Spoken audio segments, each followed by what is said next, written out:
Hey there, it's Jeff Luther, and you are diving into the podcast for the Service Business Blueprint. This is where I walk with you and help you unlock the secrets to building a thriving service-based business. We talk about everything from starting out to setting milestones in your company you didn't even know would exist. We'll cover entrepreneurship, personal growth, mindset, everything you need for success in your service-based business. You ready to build that blueprint? Welcome back to the Service Business Blueprint, where we share tools, tips, and strategies to achieve your personal and your business goals and overcome mindset obstacles. I'm your host, Jeff Luther. Today, we're going to explore something I've been working with another entrepreneur on kind of by default. It sort of happened accidentally. I want to set the stage a bit here. This entrepreneur is a really close friend. He's a friend before a business owner in my mind. He's not a client of mine. I'm not coaching him in any formal capacity. We were just having a conversation. The dude's super successful. He's an independent consultant himself. He bills in the seven figures annually, just as his own, business coach or entrepreneurial coach. The dude knows his shit. This kind of segues really well into what I call the other side of success, or the other side of a successful entrepreneur, or the unsatisfying success as an entrepreneur. There's an unspoken irony in entrepreneurship. The higher you climb, the lonelier it gets. And I have found that to be true over the years. Decisions that once required kind of a simple go ahead now sit squarely on our shoulders. And the way that I explain this to newer businesses is when you first start out, you've got your $5 problems. $5 problems turn into $10 problems. Your $10 problems turn into $100 problems. Then the $100 problems are $1,000 problems. And the $1,000 problems turn into the $10,000 problems. And believe it or not, the 10,000s turn into the $100,000 problems. No shit. So that's kind of how I'll relate this episode. The higher you climb, the lonelier it gets. And I explain to folks, sometimes entrepreneurship is like you're on your own little island. You sometimes find yourself in an environment where you can't share your wins, and sometimes find yourself in an environment where you can't commiserate your losses. So enough whining about entrepreneurship. This is about permission, about the go-ahead. So what happens when the person that you need permission from is you? I'll lay this out.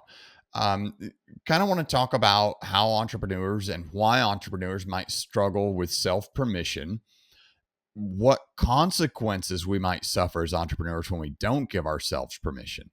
And then I want to chat a little bit about kind of how to reclaim our own authority when really you just need to give yourself freedom or give yourself permission. So the psychology of needing permission, we as humans have a tendency to seek validation. This might be a little bit kind of referring to what Tony Robbins calls significance. Now, validation and significance are a little bit different, but they do have some overlaps. So permission or validation, early in life, permission's external. Right? That's how we get our validation from our parents, our teachers, our bosses. I mean, for God's sake, we're asking people if we can go to the bathroom when we're still in 8th grade or high school for that matter. So permission is not something we're accustomed to. It's not really developed into us. And sometimes entrepreneurs carry this conditioning on into their businesses. So the shifting kind of to the entrepreneur's paradox, if you will. At the top, there's no one that can look at us and say, you know what? Yeah, man, go for it. Yeah, fuck it. Do it. It's up to us. And we have the fear of making the wrong decision. And that fear looms larger and larger the bigger the decision is. When there's a decision, just for the sake of argument, when you're deciding whether you want to buy a Yellow Page ad for $250 for a quarter, that's a big deal. Right? When you first start out in your business. But is it really that big of a deal? And your decisions become bigger and bigger. So the fear of making the wrong decision starts to loom a little bit larger. In summary, we get outside validation to go for it. On the other hand, the hang up could be that we have no one to blame when things go wrong. We like that go for it, but then we have nobody to blame when we went for it and it didn't go so well. We know that the ramifications of that decision falls squarely on our shoulders, so it looms larger. I'll relate this to getting a loan or getting a line of credit. As entrepreneurs, we're wide open. I mean, we're rolling, we're filling out the paperwork, we're doing all the things. We have all the confidence in the world that it's going to work. We do everything the bank asks us to do because we know it'll work. We know we'll pay it back. We also, somewhere in the back of our mind, now think about this.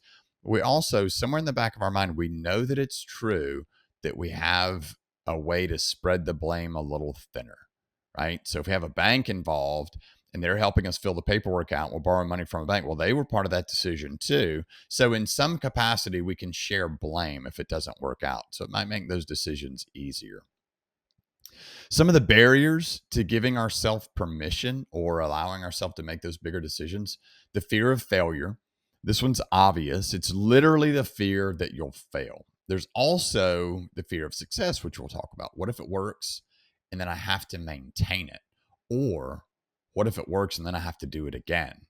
So sometimes just the fear of success or even the fear of failure causes us to paralyze or to pause or freeze. This can lead to the fear of imposter syndrome. This is the issue that we have around how do I do it again? All right, so if I do it and I do it right, then how do I repeat it? Or what if everyone realizes that I just got lucky or whatever that is? That's the imposter syndrome, the fear that everyone's going to learn you're a fraud. And I think this is getting off into a different tangent, but I think that comes from, or at least in my case, people will say things to me like, wow, you've really built a great business, or man, you seem to have everything running right in your business. They don't see all the shit. They don't see the demons. They don't see all the things that I see. It stems from, I think I've already said that once, but now we're going deeper down a hole. If you think about the term that we hear from the time we're children, oh, just do your best. Just do your best. Well, I don't think I can hit this pitcher when you're 9. Just do your best. Well, we always know we have a little bit better. We always could have left a little more on the floor. We always could have done one more rep. We always could have added a half a pound or a half a kilo or whatever that weight is. We could have done just a little bit more. So there's always a nagging feeling, especially for the high achievers. There's always the nagging feeling. Did I really do my best? Did I really lay it all out there? Did I really puke my guts up? And most times the answer is no, because most times we have a little bit left. So that, I think, leads to imposter syndrome, where it's the fear of people finding out you're not as good as they think you are, because you fight those fights in your head all the time. And then another issue is the pressure of being responsible for others, other people on your team, other people on your team's family. These are some of the barriers to giving ourselves permission. We often think, what would they do if they were me? Would they make the right choice? Are they going to approve of my choice? And then the biggest, at least for me, the biggest thing that keeps me from making these decisions is feeling selfish. I feel like I genuinely don't have the option of choice. I either do the hard thing or I'm a failure. And sometimes we look at the things that we don't like doing as the hard thing. Just do the damn thing, right?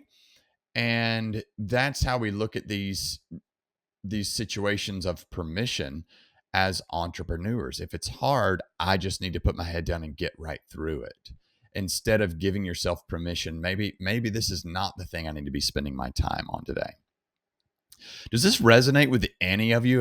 Have you ever delayed action because you were waiting for someone to either validate your decision or to give you permission, even when you knew what needed to be done, and even when you knew what the right decision was and what you needed to do, you still were waiting for permission or for validation? So the cost of waiting for permission, these things really do have costs. Here's some consequences that we face when we don't give ourselves permission to make a decision. One, missed opportunities. When we don't give ourselves permission to move, while we hesitate, somebody else is taking advantage of what could be an opportunity. And opportunities are just ideas until somebody acts. Then it becomes action and no longer an opportunity. We create bottlenecks. The entire organization slows down when the leader stalls. When we're waiting to make a decision, nothing can move forward. No decision is made. Nothing happens until someone does something. And if you don't make a decision, there's nothing to be done. So in some respects, you may consider just making a decision is the actual right decision. Regardless of what the outcome is, just making a decision is the right thing to do. And we can suffer from burnout. I know myself, constantly second guessing is exhausting, constantly running decisions over in my head. It's totally exhausting. It's like trying to plan a vacation or trying to plan a perfect date. You search and you search and you search for that perfect scenario, that perfect VRBO, the perfect flight with the perfect flight times, the perfect hotel. You're constantly looking for that perfect scenario until you finally just give up. Doing this over and over and over in your business, it will lead to burnout. And then for the purpose of why this specific podcast even started was we serve the wrong master. When we're waiting to give ourselves permission, we end up serving the wrong master. When we don't give ourselves permission to stop doing one thing for the greater good, the things that we get fulfillment for, the things that we're actually doing for the greater good, suffer. And in this particular instance, this entrepreneur that I was working with or talking to, I guess, because he's a friend, that's what it was about. It was about, hey, you've got these clients that you don't like to work with. It's only a select few. What are you taking from the clients that you do like to work with, that do like to work with you, that you do get fulfillment from, that these clients are appreciative of the work that you actually do? What are you taking from them when you're working with these clients that you don't enjoy working with? That's how this all started. So that's one of the main things. That's one of the main consequences when you don't give yourself permission is other facets of the business suffer, and usually it's the important ones. When you hesitate, your team feels uncertain. I know that for sure. They become concerned with your ability to lead. Confidence from the top sets the tone for the business. Great example here is a struggle that I went through in my business about a year ago, where the market, the real estate market's down probably a little over 50% volume wise. The number of real estate transactions, which is what we need, it's down about 50% from where it was in the same time in 2022. So over 2 years, which is a pretty drastic drop. I went through this in 2008. And I remember in 2008 when volume just fell off a cliff and business was bad. Everybody remembers the real estate crash. But I would make these tiny little adjustments and tiny little cuts, hoping that things would turn, hoping they would get better, hoping I was making the right decision, hoping that there was a silver lining. And it just kept getting worse and worse and worse. And every time I made a tiny cut, the confidence in my team I could feel deteriorate. I did not do that this go around. I was faced with a really horrible decision, and I made one giant change in about 2 hours. And those that remained were 1000% confident in the direction of the company. So when you can't make decisions, the confidence starts to wane for the folks that are in the organization. I can also remember I did this with thermal imaging. Thermal imaging is big in our organization now. And when it was first an opportunity, I didn't take it. And as a matter of fact, not only did I not take it, but I also kind of poo-pooed the idea in front of all of our employees, in front of the entire company. So what did they think when I finally came back and said, yeah, you know what, maybe this is a good idea. So I want to reframe permission as more empowerment. We're empowering ourselves. You didn't become an entrepreneur to stay in the passenger seat, to be a passenger princess. I learned that term recently, which I think is hilarious. But you didn't become an entrepreneur just to stay in the passenger seat and go along for the ride. You became an entrepreneur to be in control of your own destiny. That's why we do it. If you need permission from someone else, an outside source, to make the decisions that you're solely responsible for, then who is in control? Who's in control of your destiny? Right? We want to be in control of our own destiny. Giving yourself permission is not reckless. Going back to what I think is selfishness, it's not reckless, it's leadership. I went through this very thing in that reel on Instagram. We were talking about bad clients. Like I said, the ones that don't respect your time, the ones that treat all of your employees like they're second-class citizens. And with this entrepreneur I was talking about earlier, it's okay to let them go, but you have to give yourself permission. And it's not giving yourself permission to set boundaries. We're not setting any boundaries. I'm not sure that's even an effective strategy. I don't even know what that means, honestly. I don't think we can draw a line in the sand that says I'm willing to accept this and I'm not willing to accept that, or I'll tolerate to this line and not to this line. I think every scenario has a completely different line. But I'm not sure that's an effective strategy, and maybe that's a good topic for another day. If anyone wants to opine on that, leave a comment. I'd be interested to talk about that. But you're giving yourself permission to let go of the things that aren't working for you. That's really it. So we'll have a bit of a mindset shift, kind of strategies to help build this habit. Let's talk about the fear of failure. Okay, what if I fail? What if it's a bad decision? What if it doesn't work? What if it's the wrong thing to do? What if it is? But what if it isn't? What if I fail? What if? But what if I succeed? So look at both sides of that coin. Set some decision-making rules. A lot of times we'll put a decision off just to not have to make it. When you're faced with a decision, make a deadline. But this is where the discipline comes in. Make a deadline and hold it. Hold the deadline. Start small. Practice by saying yes to smaller, maybe less risky decisions. Just immediately. Don't even think about it. Just say yes. Now, I'm not saying be flippant with the company teal or the finances or make idiotic decisions. I think we all know better than that. But when smaller decisions come up, just go with the yes. Just make the decision and move and see how that feels. Right now, think of one decision that you've been delaying.